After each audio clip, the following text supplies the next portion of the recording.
September 1939, Warsaw, Poland. As German panzers rolled across the Polish border, initiating what would become the deadliest conflict in human history, 3 Polish mathematicians were frantically packing documents, blueprints, and replicas of a machine that could determine the outcome of the war. Their names were Marian Rejewski, Henryk Zygalski, and Jerzy Rojicki. What they were protecting was the secret they'd discovered 7 years earlier. They had broken the German Enigma cipher. The Enigma machine was the Third Reich's most closely guarded secret. German engineer Arthur Scherbius had patented this electromechanical cipher device in 1918, originally intending it for commercial use. But by the mid-1920s, the German military recognized its potential. What they acquired was something that seemed mathematically unbreakable, a machine that offered 158,962,555 to 217,826,360,000 possible encryption settings. That's 159 quintillion combinations. To put that in perspective, if you tried one combination every second, it would take you over 5 trillion years to test them all. The universe itself is only 14 billion years old. The Enigma looked deceptively simple. About the size of a typewriter, it consisted of a keyboard, a series of rotating wheels called rotors, a plug board with cables, and a lamp board that lit up letters. When an operator pressed a key, electrical current flowed through the plug board, through the rotors, bounced off a reflector, and traveled back through a different path, finally illuminating a letter on the lamp board. That illuminated letter was the encrypted version of the original keystroke. What made Enigma so formidable was its complexity. 3 rotors were selected from a set of 5, and each could start in any of 26 positions. The rotors advanced with each keystroke, like an odometer, constantly changing the encryption. The plug board added another layer, swapping pairs of letters before and after they passed through the rotors. And every 24 hours, German operators received new instructions: which rotors to use, in what order, what starting positions, what plug board connections. The German High Command was supremely confident. Their mathematicians had calculated that even if enemy codebreakers somehow obtained an Enigma machine, they could never deduce the daily settings in time to make the intelligence useful. Messages would be outdated before they could be read. But the Germans had made a critical error. They had underestimated the Poles. Poland, caught between Nazi Germany and Soviet Russia, understood that survival depended on intelligence. In 1929, the Polish Cipher Bureau made an unprecedented decision. Instead of recruiting linguists and traditional codebreakers, they recruited mathematicians. They invited mathematics students from Poznan University, young men who had grown up in territory that had belonged to Germany before World War I and therefore spoke fluent German, to take a cryptology course. Among them were 3 exceptional students. Marian Rejewski, born in Bydgoszcz in 1905, had a gift for abstract mathematics. Henryk Zygalski, born in 1907, excelled in applied mathematics. Jerzy Rojicki, born in 1909, was brilliant in mathematical analysis. On September 1, 1932, these 3 young mathematicians were hired by the Polish Cipher Bureau in Warsaw. Their assignment was simple to state, but seemingly impossible to accomplish: break the Enigma cipher. The British had tried and failed. The French had tried and failed. The prevailing wisdom was that Enigma was unbreakable through cryptanalytic methods. But Poland approached the problem differently. They didn't try to guess keys or rely on captured documents alone. They used pure mathematics. Rejewski's breakthrough came in late 1932. The Germans had a procedural weakness that they didn't recognize. Every message began with a 6-letter indicator.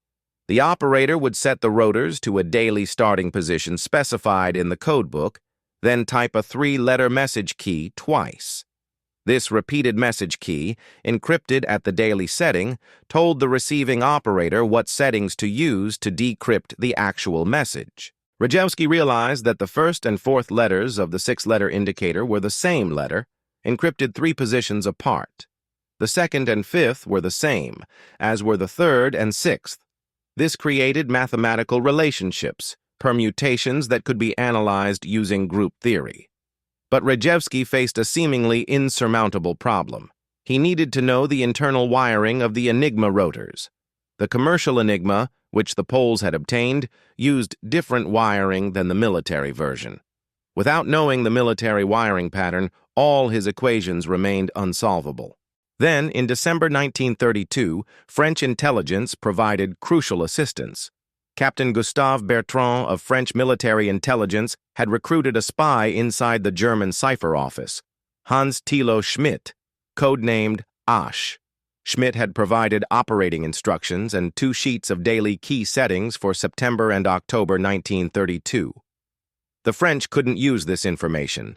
Neither could the British, to whom it was also passed. But when Bertrand gave the documents to the Polish Cipher Bureau, Rejewski saw what others had missed, an opportunity to reduce his unknowns. Around December 9th or 10th, 1932, Rejewski received the German manuals and keys.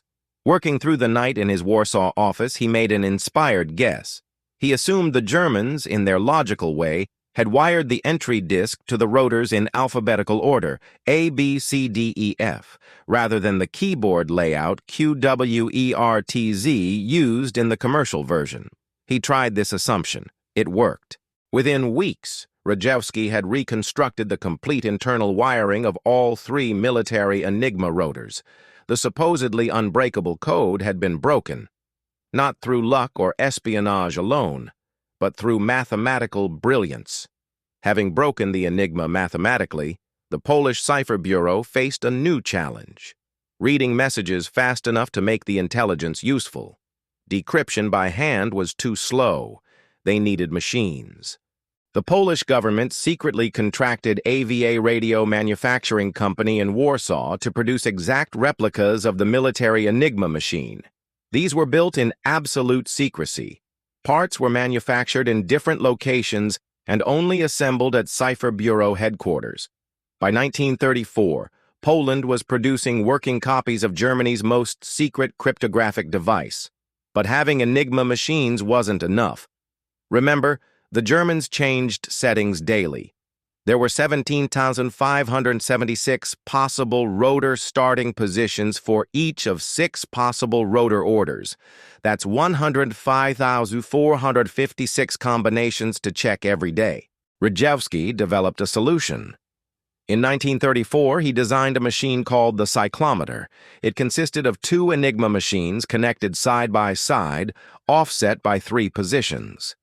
This device cataloged the characteristics of all 105,456 rotor settings. Over the course of a year, the Polish team painstakingly compiled a complete card catalog of these characteristics. It was like creating a massive index. When they intercepted a message, they could look up the pattern in their catalog and quickly determine which rotor setting had been used. Then in 1938, the Germans changed their procedures. They stopped repeating the message key. Rejewski's card catalog became useless overnight, but Rejewski adapted. He noticed patterns in the new indicator system. Working again with AVA engineers, he designed a new machine specifically to exploit these patterns. He called it the bomba, possibly because of the ticking sound it made, like a bomb. The bomba was revolutionary, an early electromechanical computer designed specifically for cryptanalysis. It consisted of 6 interconnected Enigma machines working in parallel. As the rotors spun, the machine tested settings against the patterns observed in intercepted messages. When it found a match, it stopped, having identified the likely daily setting. The Poles built 6 bombas, 1 for each possible rotor order.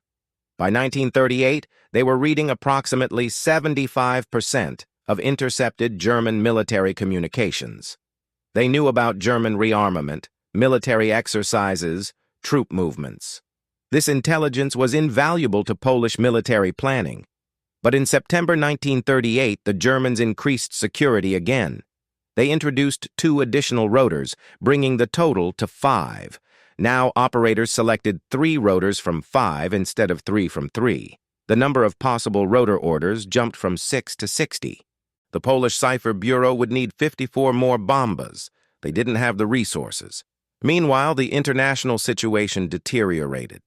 Hitler's demands on Poland intensified. Germany withdrew from the German-Polish Non-Aggression Pact in April 1939. War was imminent. The Polish General Staff made a fateful decision. Rather than let their Enigma breakthrough die with Poland, they would share it with their Western allies. On July 25, 1939, just 5 weeks before the German invasion, British and French intelligence officers received a cryptic invitation. They were to attend a conference at the Cipher Bureau's secret facility in Pyry, a forest south of Warsaw. The British delegation included Commander Alistair Denniston, head of the Government Code and Cipher School, and Alfred Dillwyn "Dilly" Knox, a veteran cryptanalyst who had been working on Enigma for years without success. What they saw at Pyry shocked them. The Poles demonstrated not just theoretical knowledge of Enigma, but working machines. They showed the bombas in operation. They handed over blueprints, mathematical analyses, rotor wirings, braking techniques. They even gave the British and French their own Polish-built Enigma machines to take home. Knox, who had spent years trying to break Enigma, was stunned. The Poles had solved problems the British hadn't even identified. Their mathematical approach was years ahead of anything at Bletchley Park. Gordon Welchman, who would become head of Hut 6 at Bletchley Park, later wrote, "Hut 6 Ultra would never have got off the ground if we had not learned from the Poles, in the nick of time, the details both of the German military version of the commercial Enigma machine and of the operating procedures that were in use." On August 16, 1939, 2 Polish-built Enigma machines arrived in Britain. One went to Bletchley Park, the other to Paris. 2 weeks later, on September 1, 1939, German forces invaded Poland. Rejewski, Zagalski, and Rojicki, along with their colleagues and all their documents, evacuated through Romania to France. They left behind their families, their lives, everything except their secrets. As Warsaw burned, the knowledge of how to break Enigma survived. In France, the Polish team established a clandestine operation called PC Bruno, working closely with French intelligence. They continued breaking Enigma codes through the phony war and into the German invasion of France in May 1940. When France fell in June 1940, the Poles evacuated again. This time south to Algeria, then back to Vichy, France, operating in secret. After the Germans occupied Vichy, France in November 1942, Rejewski and Zagalski escaped through Spain, where they were imprisoned, then Portugal, and finally Gibraltar to Britain. In Britain, inexplicably, they were not invited to join Bletchley Park. Instead, the Polish mathematicians who had first broken Enigma were assigned to work on low-grade German hand ciphers. The British, for reasons that remain debated, kept them separate from the main code-breaking effort. Rojicki never made it to Britain. He died in 1942 when the ship he was traveling on sank in the Mediterranean. The man who had helped develop the bomba, who had pioneered methods like the clock method for determining rotor settings, drowned at 32 years old, his contributions unknown outside classified circles. The Polish achievement remained classified for over 3 decades. When Marian Rejewski returned to Poland after the war, he lived in silence about his work. The communist government, suspicious of anyone who had worked with Western intelligence, harassed him. He worked a series of menial jobs, forced to hide the fact that he had helped change the course of history. Not until 1967, at age 62, did Rejewski finally write his memoirs for Poland's Military Historical Institute. Even then, they remained classified. The world wouldn't learn the truth until the 1970s, when French publications finally revealed Poland's role. Marian Rejewski died of a heart attack in February 1980 at age 74. He was buried with military honors at Warsaw's Pałąki Military Cemetery. In recent decades, Poland and international organizations have finally recognized his achievement. In 2012, he posthumously received the Knowlton Award from the U.S. Military Intelligence Corps Association. In 2014, the Institute of Electrical and Electronics Engineers honored him with its Milestone Award for work that changed the world. But in 1939, as Rejewski, Zygalski, and Rojicki fled Poland, another story was just beginning at a Victorian mansion in Buckinghamshire, England. Bletchley Park was an unlikely headquarters for the most important intelligence operation of World War II. A 19th-century mansion, surrounded by huts and outbuildings, it had been purchased by British intelligence in 1938 as a wartime base for the government code and cipher school. When war broke out, scholars, mathematicians, linguists, and chess champions were recruited to work there. They called themselves the Golf, Cheese, and Chess Society as a cover. Their real mission was to break enemy codes. Among the early recruits was a 27-year-old Cambridge mathematician named Alan Turing. Turing was already known in mathematical circles for his work on computability theory.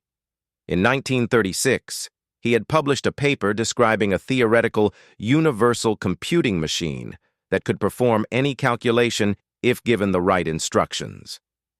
This concept would later become known as the Turing machine, a foundation of computer science. But in September 1939, Turing's theoretical brilliance was needed for a practical purpose: breaking Enigma. After the July 1939 meeting with the Poles, British codebreakers had Polish-built Enigma machines and Polish methods, but they faced the same problem the Poles had encountered. The Germans had made the system harder by adding more rotors and changing procedures. The Polish bomba method wouldn't work anymore. It had been designed specifically to exploit the double encipherment of message keys, which the Germans had abandoned. A new approach was needed. Turing, working in Cottage 3 in the Bletchley Park grounds, developed a different method. Instead of relying on the repeated message key, Turing's approach used cribs, educated guesses about portions of plain text that might appear in a message. German operators were creatures of habit. Weather reports often contained the word wetter, weather. Messages often began with standard phrases. If you could guess even a short phrase and its position in the message, you could use the fundamental property of Enigma, that no letter could encrypt to itself, to work backward and determine the rotor settings. Turing designed a machine to automate this process. He called it the bomb, honoring the Polish bomba. But Turing's bomb was conceptually different. It electrically simulated multiple Enigma machines working in parallel to test rotor settings against a crib. The first British bomb, named Victory, was installed at Bletchley Park on March 14, 1940. Built by the British Tabulating Machine Company under engineer Harold "Doc" Keane, it stood about 7 feet tall, 7 feet wide, and 2 feet deep. It weighed about a ton. But Victory was too slow. It needed menus with at least 3-letter loops and detected too many false positives. Then Gordon Welchman, another Cambridge mathematician working in Hut 6, had a crucial insight. He realized the reciprocal nature of the Enigma plug board. If A was plugged to B, then B was plugged to A, could be exploited to eliminate false settings. He designed what became known as the diagonal board. The improved bomb, incorporating Welchman's diagonal board, was called Agnus Dei, or Agnes for short. It became operational in August 1940. Agnes was transformative. It reduced false stops dramatically and could work with shorter cribs and simpler menus. Most importantly, it was fast enough to break daily keys before they changed the next day. The impact was immediate. By late 1940, Bletchley Park was regularly reading German Air Force Enigma traffic.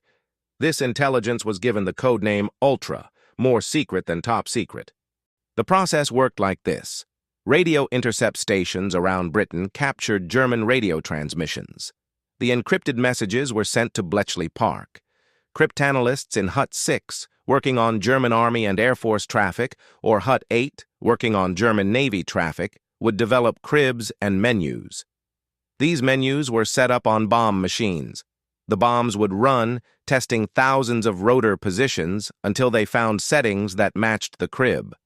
When a bomb stopped, the settings were tested on an actual Enigma machine.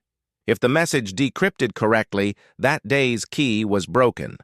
All subsequent messages using that key could then be decrypted. At peak operation, Bletchley Park employed over 10,000 people and ran more than 200 bombs at various outstations. They were breaking up to 4,000 German messages per day.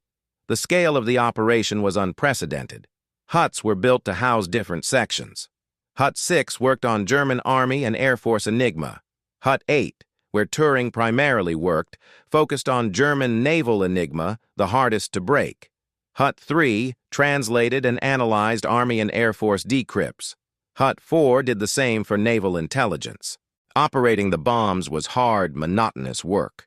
Hundreds of Women's Royal Naval Service members, Wrens, worked in dark, stuffy rooms, plugging cables according to menu sheets, listening for the machine to stop, recording settings. The noise was deafening, the heat oppressive, the work absolutely critical. But breaking Enigma wasn't just about machines and mathematics. It required a stream of critical captures and lucky breaks. In May 1941, the German weather trawler München was captured by the Royal Navy, yielding Enigma rotors and code books. In the same month, U-110 was captured before it could be scuttled, providing not just an Enigma machine but current code books and operating procedures for the German Navy's Kriegsmarine Enigma. These captures gave Bletchley the information needed to break naval Enigma, which had been largely unreadable. By June 1941, German Navy communications were being regularly decrypted. Then, in February 1942, the Germans introduced a devastating upgrade. For U-boats operating in the Atlantic, they deployed a 4-rotor Enigma machine. This multiplied the complexity by 26. Overnight, naval Enigma went dark. The Atlantic blackout lasted for nearly a year. During this period, Allied shipping losses skyrocketed. German U-boats operating in wolf packs devastated convoys crossing the Atlantic. Britain faced the possibility of being starved into submission. Bletchley Park worked desperately to break the 4-rotor naval Enigma. They needed more bombs, faster bombs. They needed more captures, more cribs, more luck. That luck came in October 1942. U-559 was depth-charged and forced to surface in the Mediterranean. As the submarine sank, 3 British sailors, Lieutenant Tony Fasson, able seaman Colin Grazier, and NAFI canteen assistant Tommy Brown, boarded it to retrieve codebooks. Fasson and Grazier drowned when U-559 went down, but they passed codebooks to Brown, who survived. Those codebooks enabled Bletchley Park to break the 4-rotor naval Enigma in December 1942. The Atlantic blackout ended, shipping losses plummeted. Lieutenant Fasson and able seaman Grazier were both posthumously awarded the George Cross for their sacrifice. Tommy Brown, at 16, received the George Medal. Their bravery had given Bletchley the edge it needed. By 1943, the Allies had achieved near-total Enigma dominance. They were reading German military communications across all branches of the Wehrmacht. Ultra-intelligence was flowing to commanders in every theater of war. But maintaining this advantage required extreme secrecy and careful deception. The intelligence gathered from decrypted Enigma messages was so valuable, so secret, that it received a classification above top secret. It was called Ultra. But having perfect intelligence meant nothing if you couldn't act on it without revealing that you had it. This created one of the war's greatest challenges: how to use Ultra without letting the Germans know you possessed it.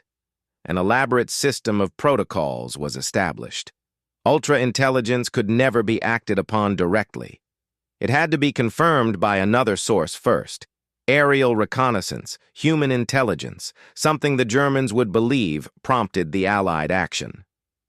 Before any operation based on Ultra could be approved, intelligence officers had to develop a plausible alternative explanation for how the information was obtained.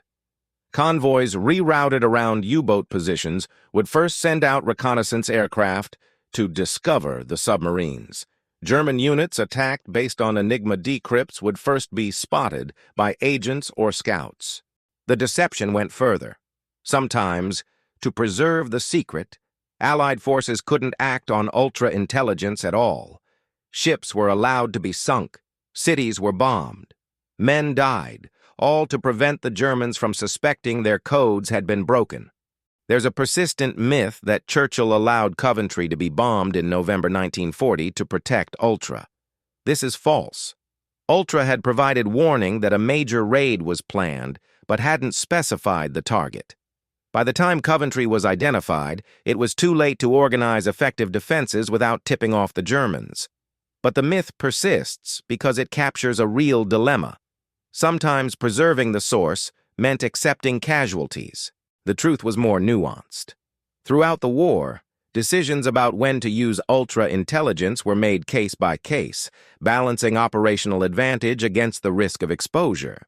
Generally, the rule was, if there was any chance an action would make the Germans suspicious about their communications security, it wasn't taken. This paranoia was justified. German intelligence officers repeatedly investigated whether Enigma had been compromised. Admiral Karl Dönitz, commander of the U-boat fleet, was particularly suspicious. U-boats rendezvoused at secret locations and found British ships waiting for them. Convoys seemed to know exactly where wolf packs were positioned. In 1941, Dönitz ordered a complete security review of Enigma. German cryptographers examined the system and concluded it was mathematically secure. They attributed Allied successes to other factors: better radar, more aircraft, improved submarine detection technology. The analysis satisfied Dönitz, barely. He changed code books and procedures, causing temporary blackouts at Bletchley, but he never abandoned Enigma.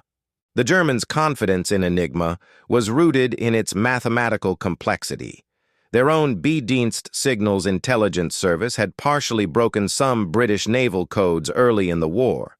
They reasoned that if breaking simpler British codes was difficult, breaking the vastly more complex Enigma must be impossible. What they didn't account for was industrial-scale code breaking.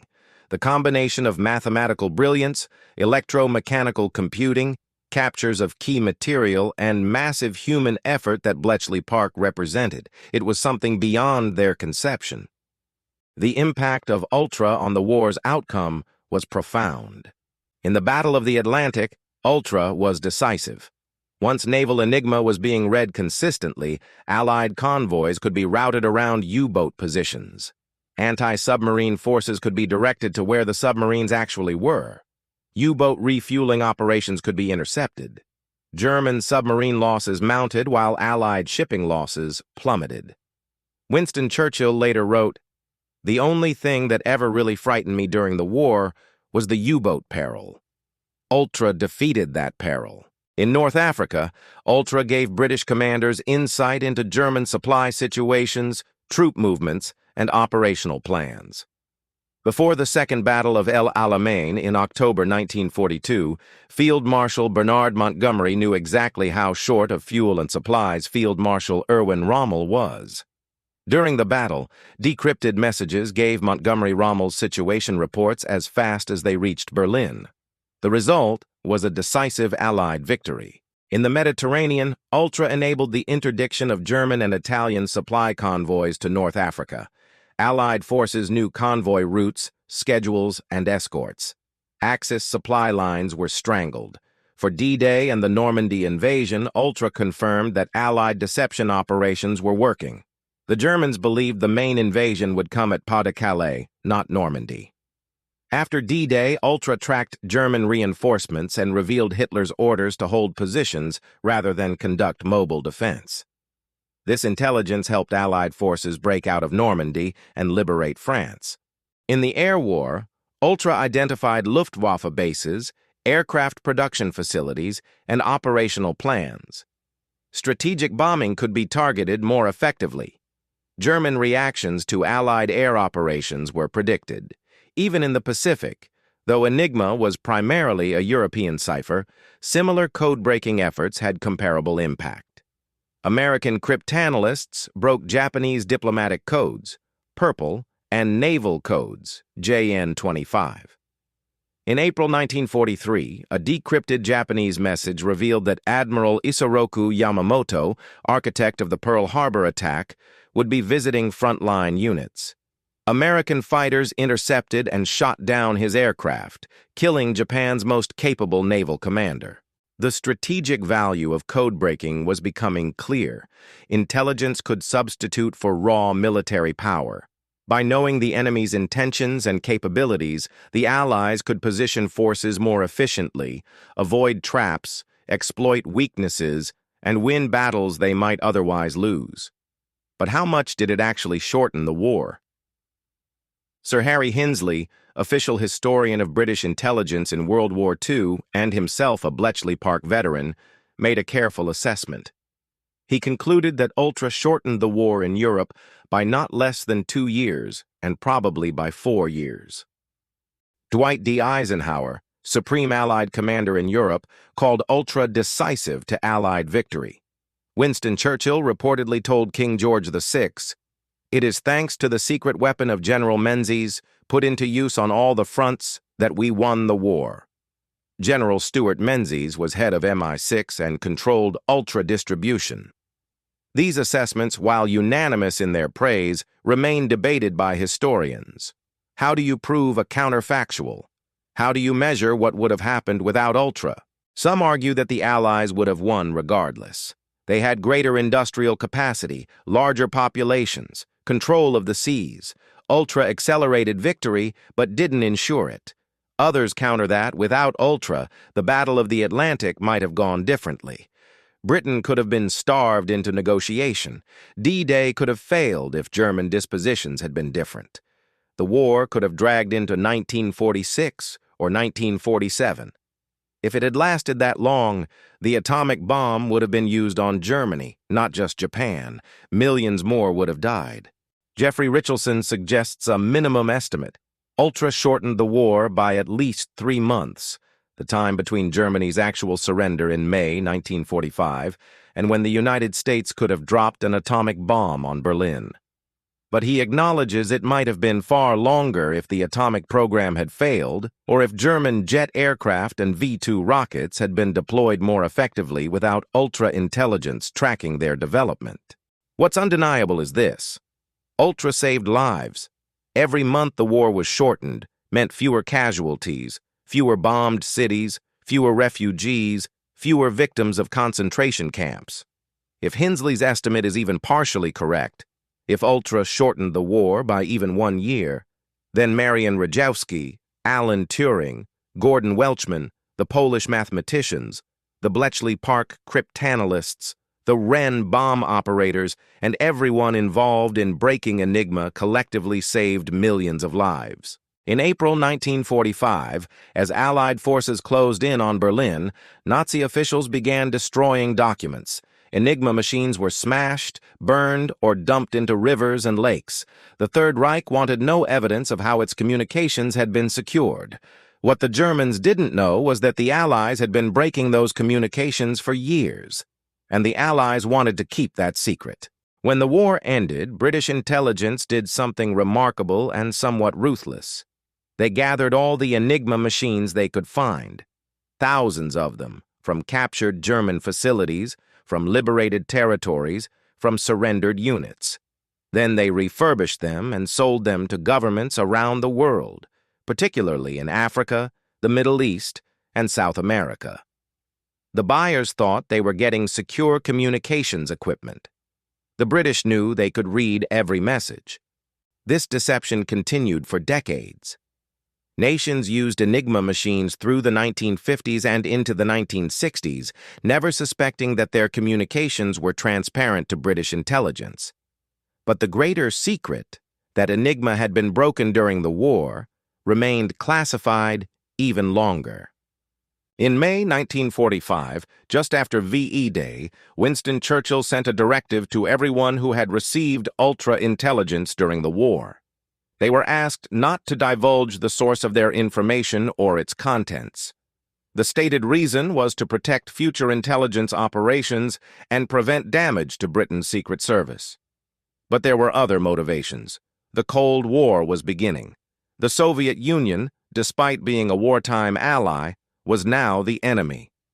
British and American intelligence wanted no revelation that might prompt the Soviets to examine their own communication security more carefully. Additionally, Britain was sharing some disguised ultra-intelligence with the Soviets during the war, but not revealing its source. The Soviets had their own suspicions. They had agents like Kim Philby, John Cairncross, and Anthony Blunt in British intelligence. They likely had clues about Ultra, but official confirmation never came. The secrecy around Bletchley Park was extraordinarily effective. Over 10,000 people worked there during the war. For nearly 3 decades after, almost none of them spoke about what they'd done. They'd signed the Official Secrets Act. They kept their oaths. Veterans of Bletchley Park went back to civilian life. They became teachers, librarians, clerks, scholars. They told their families they'd done clerical work or government service during the war. They attended remembrance services where others received recognition for wartime contributions. They said nothing about their own. Alan Turing's story was particularly tragic. After the war, Turing continued his pioneering work in computing. He worked at the National Physical Laboratory on the automatic computing engine, one of the first stored program computers. He moved to the University of Manchester, where he worked on artificial intelligence and mathematical biology. In 1951, Turing met Arnold Murray. They began a relationship.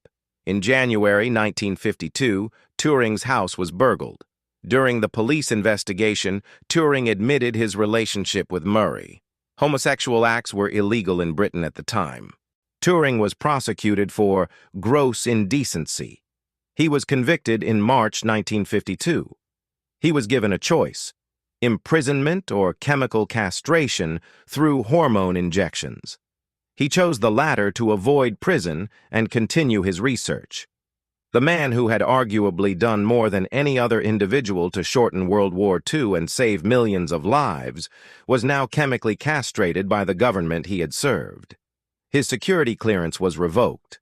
His work for GCHQ ended. He was no longer trusted. On June 7, 1954, Alan Turing was found dead in his home. Next to his bed was a half-eaten apple laced with cyanide. He was 41 years old. The inquest returned a verdict of suicide. Some have suggested it might have been accidental poisoning from a home chemistry experiment. But most historians believe Turing took his own life, destroyed by the persecution he faced for his sexuality. The world didn't know what it had lost. Turing's wartime contributions were still classified. His obituaries mentioned his mathematical work, but not his role in winning the war. Not until 1974 did the silence break. That year, Group Captain F.W. Winterbotham, who had been responsible for distributing ultra-intelligence during the war, published The Ultra Secret. It was the first public account of Enigma codebreaking. The revelation was stunning. Suddenly, historians had to rewrite World War II history. Decisions that had seemed inexplicable now made sense. Strategic gambles that appeared lucky were revealed as informed by perfect intelligence. The narrative of the war changed overnight. More books followed.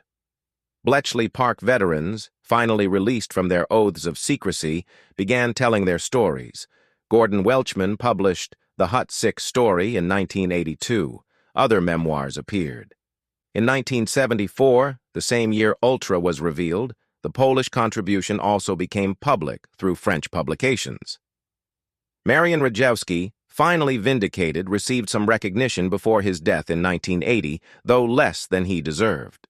Alan Turing was posthumously pardoned by Queen Elizabeth II in 2013 for his gross indecency conviction. In 2017, the Alan Turing Law pardoned all British men convicted of homosexuality under historical legislation, but the recognition came too late. Turing never knew he would be remembered as one of the 20th century's greatest minds, a founder of computer science, a war hero, and a tragic victim of prejudice. Today, Bletchley Park is a museum. The mansion and its huts have been restored. A working replica of a bomb machine, painstakingly reconstructed by a team led by engineer John Harper between 1995 and 2007, operates in Block H. Visitors can see where history was made. The rebuilt bomb consists of 12 miles of wire, 108 drums simulating 36 Enigma machines, and thousands of electrical contacts. It weighs about 1 ton, stands 7 feet tall and 7 feet wide. When it runs, it sounds like its wartime predecessors, a distinctive clicking, whirring noise as drums rotate, testing settings, searching for the key. Original Enigma machines are on display in museums around the world. The Deutsches Museum in Munich has several variants. The National Cryptologic Museum at Fort Meade, Maryland, has multiple machines, including one visitors can try. The Museum of Science and Industry in Chicago displays 2 Enigma machines captured with U-505, a German submarine now permanently docked at the museum. In 2014, the film The Imitation Game brought Turing's story to mainstream audiences. Benedict Cumberbatch portrayed Turing, and while the film took dramatic liberties with historical details, it introduced millions to the man and his work. The film won an Academy Award for Best Adapted Screenplay. The legacy of Enigma codebreaking extends far beyond World War II history. It fundamentally changed how nations approach intelligence gathering and information security. First, it demonstrated that cryptanalysis could be industrialized. Before Bletchley Park, codebreaking was artisanal work done by small teams of linguists and puzzle enthusiasts. Bletchley showed that with sufficient resources, mathematical methods, purpose-built machines, and organized labor, communication security could be systematically defeated at scale. This realization drove post-war developments in both cryptography and cryptanalysis. The National Security Agency in the United States and Government Communications Headquarters in Britain, both direct descendants of wartime signals intelligence operations, became massive organizations dedicated to making and breaking codes. Second, the bomb machines and Turing's conceptual work contributed directly to the development of modern computing. While the bomb wasn't a general-purpose computer, it was specialized hardware for a specific task. It demonstrated that complex calculations could be automated through electromechanical and later electronic means. Turing's theoretical work on universal computing machines, combined with his practical experience building the bomb and later working on electronic computers at the National Physical Laboratory in Manchester, laid foundations for the computer revolution. Colossus, another Bletchley Park machine designed to break the German Lorenz cipher, used for high-level strategic communications, was even more significant. Operational from February 1944, Colossus was arguably the world's first programmable electronic digital computer. It used vacuum tubes instead of mechanical relays, making it much faster. 10 Colossus machines were built by war's end. They were so secret that 8 were destroyed after the war, and the remaining 2 were classified until the 1970s. Tommy Flowers, the post office engineer who designed Colossus, couldn't tell anyone about his achievement for decades.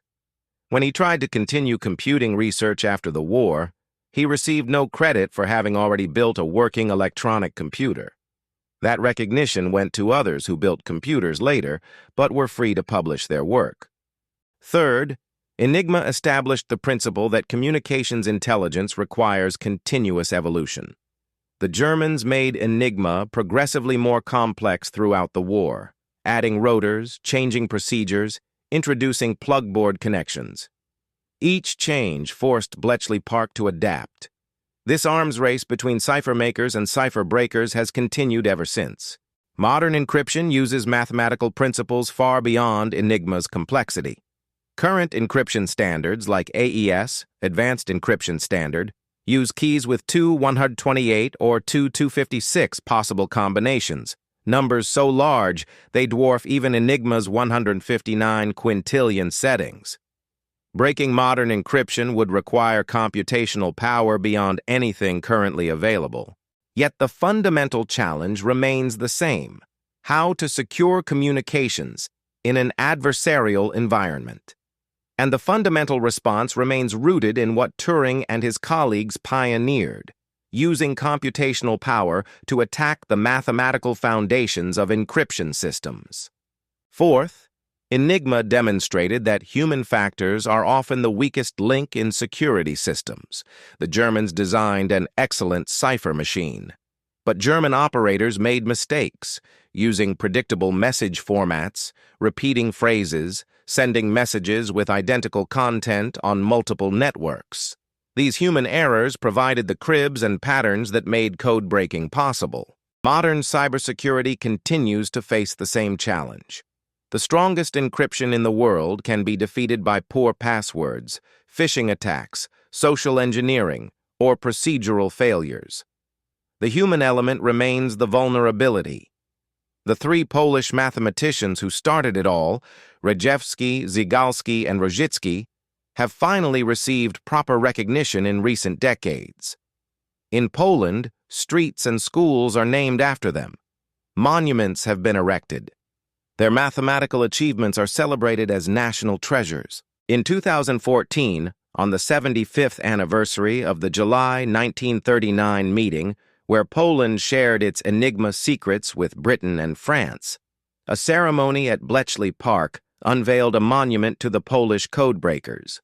The memorial features 3 stone pillars representing Rejewski, Zygalski, and Rojicki, standing together as they did in life. Gordon Welchman, who contributed the diagonal board to the bomb and organized the intelligence analysis in Hut 6, died in 1985. Unlike Turing, he lived to see his work recognized. But late in life, he faced official displeasure when his 1982 book, The Hut 6 Story, revealed details British intelligence wished had remained secret.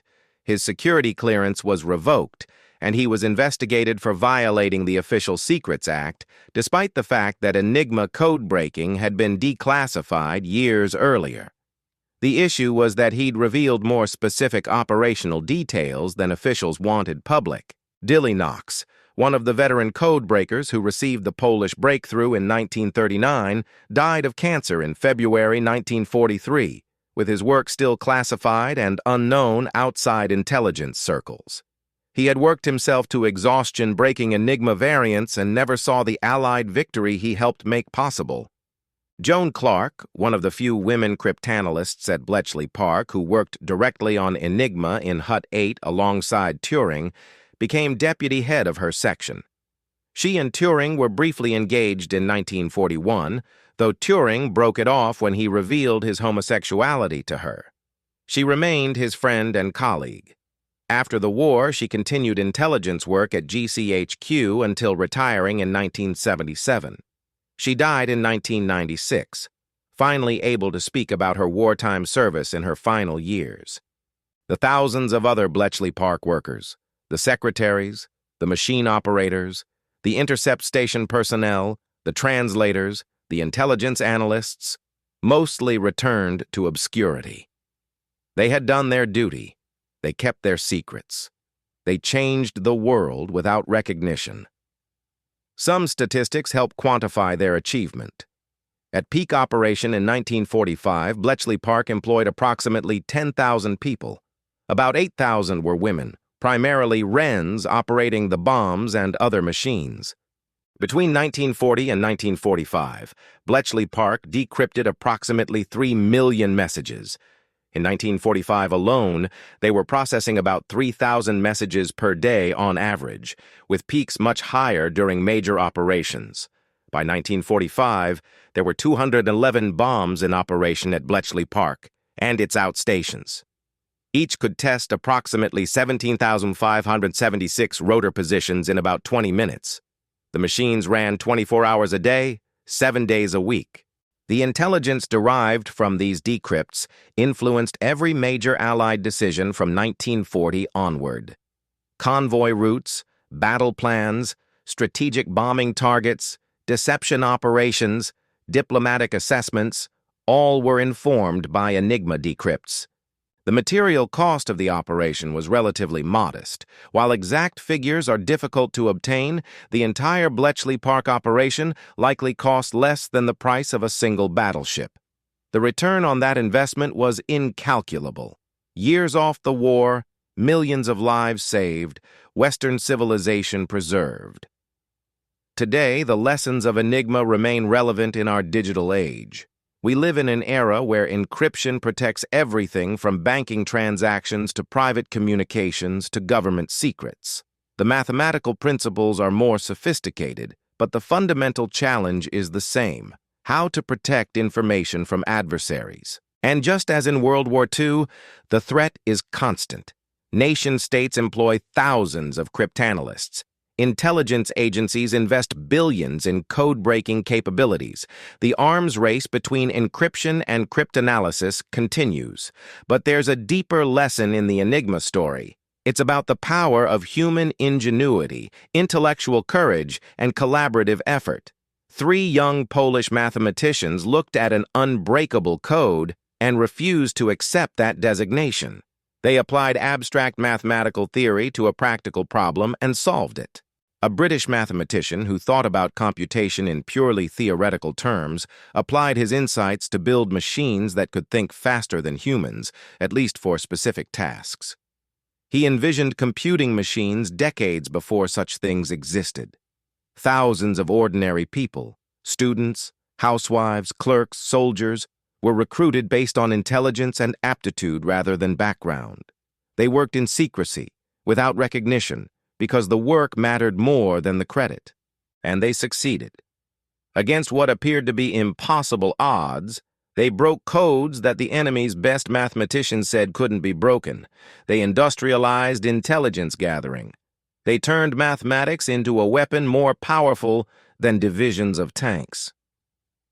The Enigma story is fundamentally hopeful.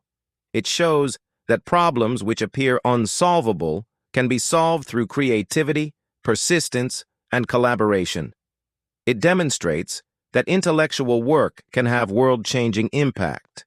It proves that ordinary people, given the opportunity and resources, can accomplish extraordinary things. It also carries warnings. The persecution of Alan Turing shows how prejudice can destroy genius. The decades of secrecy imposed on Bletchley Park veterans shows how governments prioritize institutional interests over individual recognition. The exploitation of Polish contributions shows how great powers can appropriate and minimize the achievements of smaller nations. But above all, the Enigma story is a testament to the proposition that minds matter more than muscles, that information can be more valuable than firepower, and that thinking can be as powerful as fighting. In a barn in Germany, one American sergeant chose compassion over orders and saved 200 children. Over the skies of Europe, American pilots in seemingly ungainly fighters rewrote the rules of air combat through firepower and industrial might. And in a Victorian mansion in Buckinghamshire, mathematicians, engineers, and machine operators broke supposedly unbreakable codes and shortened history's deadliest war.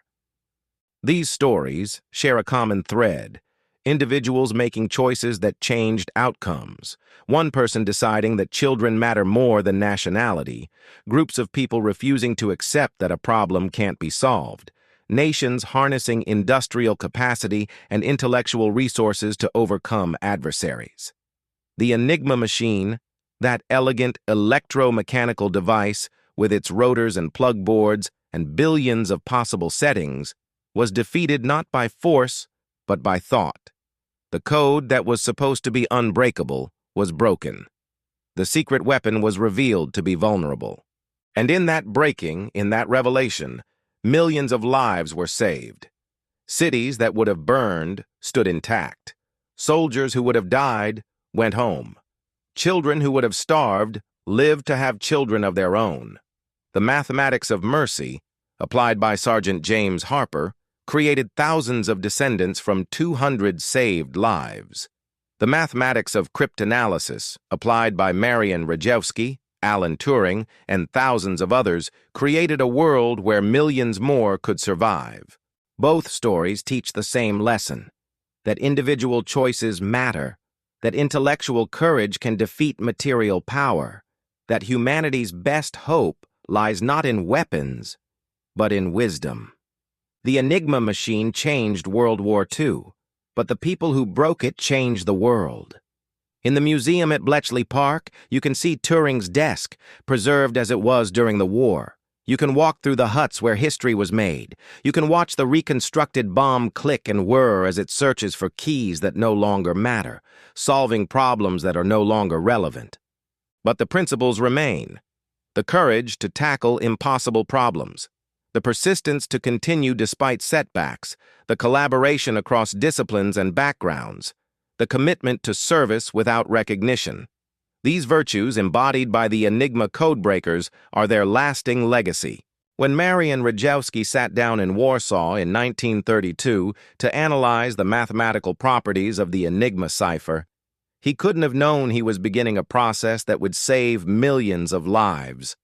When Alan Turing designed his theoretical universal computing machine in 1936, he couldn't have imagined that those abstract ideas would help defeat Nazi Germany and spawn the computer revolution. But they did their work anyway. They pursued knowledge for its own sake, applied their intelligence to the problems before them, and trusted that good would come from truth. And good did come. Evil was defeated. Freedom prevailed. Civilization survived. Not through brute force alone, though force was necessary. Not through economic might alone, though industrial capacity mattered. But through the power of human minds working together to solve problems that seemed unsolvable. That's the real legacy of Enigma. Not the machines or the codes or even the victory itself, but the proof that human intelligence, properly organized and applied, can overcome any challenge. The code that changed World War II was ultimately broken by the human spirit. The refusal to accept defeat, the courage to attempt the impossible, and the wisdom to understand that minds matter most. As you go forward from this story, remember the Polish mathematicians who broke the code first and shared it freely when their nation was dying. Remember Alan Turing, who gave everything to his country and received persecution in return, yet whose work continues to shape our world. Remember the thousands who worked in silence, who kept secrets for decades, who changed history without recognition. Remember that the greatest victories are often won not on battlefields, but in quiet rooms by people armed only with intelligence, courage, and determination. The Enigma has been broken, its secrets revealed, its impact assessed. But the lesson endures. Never underestimate the power of human ingenuity to overcome any challenge, to solve any problem, to break any code, even those that seem unbreakable. Thank you for watching. If you found this story compelling, please like, subscribe, and share. The story of Enigma deserves to be known, and the people who broke it deserve to be remembered. Their achievement shortened the war, saved millions of lives, and helped create the digital world we inhabit today. That's a legacy worth celebrating and a lesson worth learning.